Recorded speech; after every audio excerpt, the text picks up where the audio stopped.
What's going on, guys? It's Colin here for NextGenTactics, and I'm bringing you some Bad Company 2 gameplay. We're playing Conquest on Atacama Desert, and this was one of the better games that I've actually gotten recently as far as it being competitive, the other team having fight in them. So I thought I'd bring you this footage.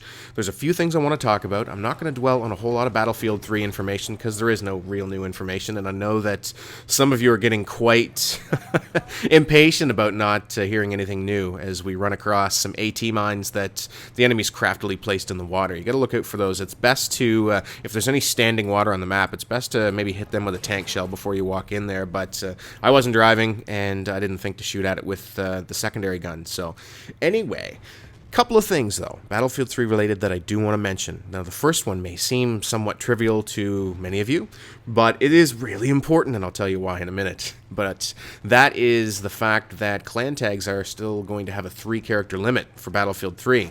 Now, what I don't know is if that is related to just the consoles or if that's console and PC. Because the way it is in Bad Company 2, it's a 3-character limit on console. It's a larger limit, although I don't know exactly what it is on PC, but you can have clan tags that go on for days on the PC. So if it's on both platforms, both console and PC, then this is going to be really important. But, you know, obviously I'm going to be playing on all of them, so I'm going to get your thoughts on something. I know that I'm kind of dicking around the point, but I'll get there, I promise. Now, first thing that I want to talk about before we get into that is the fact that another piece of information that came out yesterday was that there are no jets in rush mode. Jets are only going to be in Conquest. So wondering what you think about that. Now, personally, I like that. I like rush mode to be focused on the objectives and sort of an infantry slugfest around the MCOM stations with air support as a secondary influencer on the battle.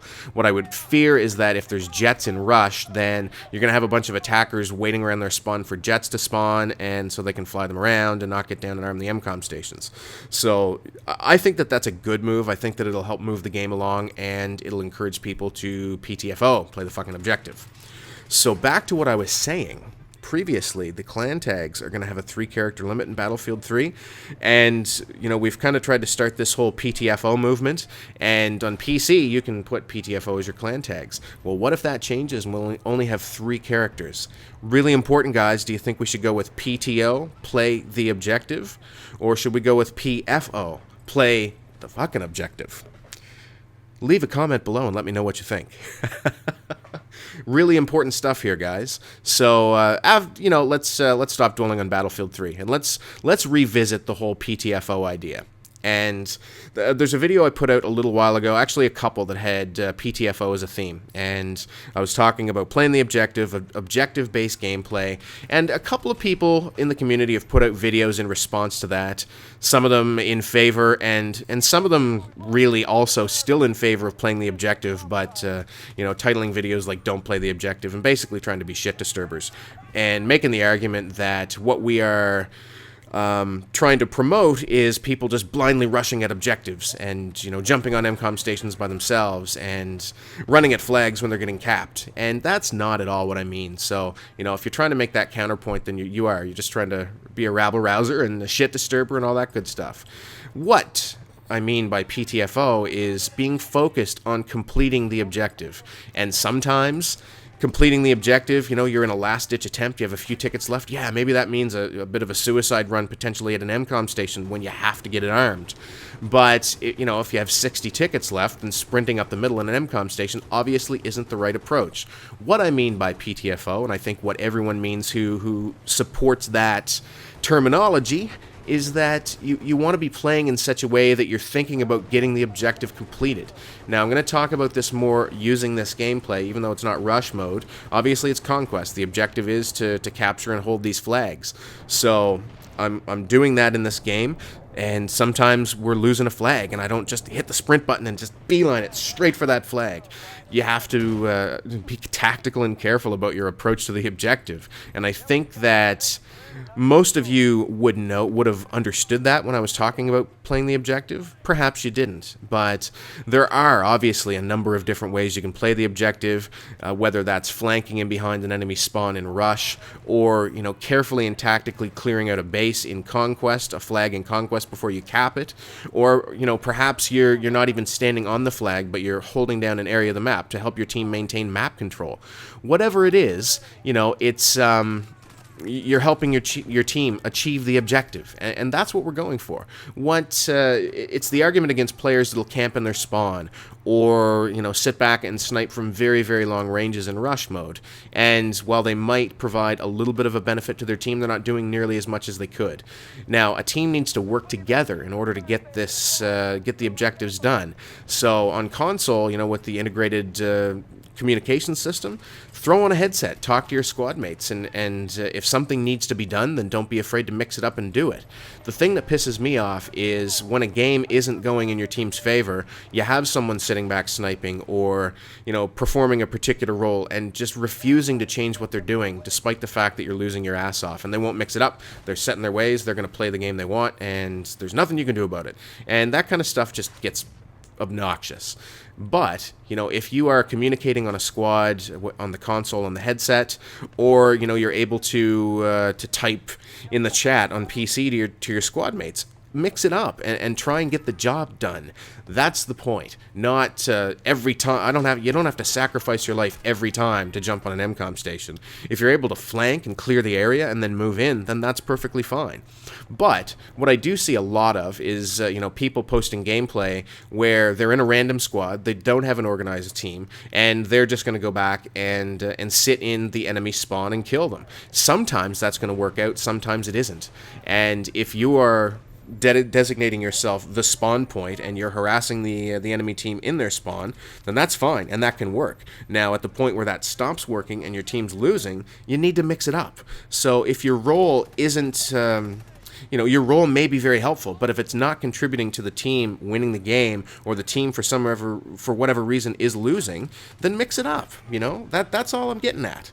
But it's really important. I have seen a lot of people rocking PTFO clan tags, PTO clan tags on all platforms, and I think that's awesome. I can't wait to see more of those in Battlefield 3. But let's try and come to a consensus. If you have a 3-character limit, what's it going to be? PTO or PFO? As I grabbed B and then hopped on the AA gun, trying to take down a couple of choppers. As you saw before, I took down one with the AT4. What I find really hard here on Atacama Desert, and I should have actually been running the explosive upgrade, that was my bad, but when I'm playing on Atacama Desert, I find even lowering my brightness because of all the dust and haze in the air, it's tough to see the AT4 missile going through the air to guide it. So I'm having some troubles using it here on this map. I've had better success on other maps taking down choppers, but it's something that I'm trying to get more proficient at. And obviously, attack choppers on the bigger maps of Battlefield 3, there's going to be more vehicles. And although I'm no pro pilot, I do want to become a pro at blowing shit up. That's something I really enjoy doing. And it's very helpful for your team also. Anyway, guys, let me know what you think about all that. I'm not the type of person that always is gonna just blind rush an MCOM station when I don't have team support, but I don't mind throwing myself on it if if we're down to the wire and we got to take that out. And I've actually been playing with guns a little bit on PC. We had a pretty tough game the other night on playing Rush on Laguna Presa, and it came down to the wire. So I didn't have a whole lot of team support, and I had to go jump and get a crate arms, and I went in there, and I started a noob account to play with guns. I'll bring you some gameplay off that account here in the next little while, but I didn't have smoke grenades, I didn't have anything, and the enemy had cleared out all the cover, and they're sitting around, so I basically had to jump on it and dance around the MCOM station, but I got it armed, and that's the point. It's being willing to do what it takes to win, and that doesn't always mean a blind, silly rush right up the middle. I mean, sometimes that's not the best approach. You have to think smart and figure out what the right way, what the best way you think at the time is to tackle an objective and give it a go. And sometimes it's trial and error when you're playing against a team, but it is, at the end of the day, an objective-based game. Now, if you want to go kill whore, go play deathmatch. I hope they bring some air vehicles only game mode, so people who want to fly jets and choppers and that's all they want to do, have a game mode to play. Because that's fun, and some people want to play that way. And I support the addition of a playlist that lets people play the way that they want. So, equivalent to air superiority, for example, in 1943. Would love to see that come back in Battlefield 3 so that everyone has a game mode to play the way they want. But that's it for me, guys. Let me know what you think in the comments. We'll be talking soon. Hopefully much more information to come. Cheers. Did you like this video? If you did, be sure to check out a couple of these here at the top on NGT Games. Spider-Bite and Meatwagon are playing a campaign co-op through Resistance 3. Here in the middle on NGT Zombies, Spider-Bite, Meatwagon, and myself will be playing a walkthrough of the co-op campaign of Dead Island on PC. And at the bottom, Guns on the Gun Shop is talking about the COD Elite Premium service for Call of Duty. Guys, be sure to click the corresponding thumbnails to watch the videos.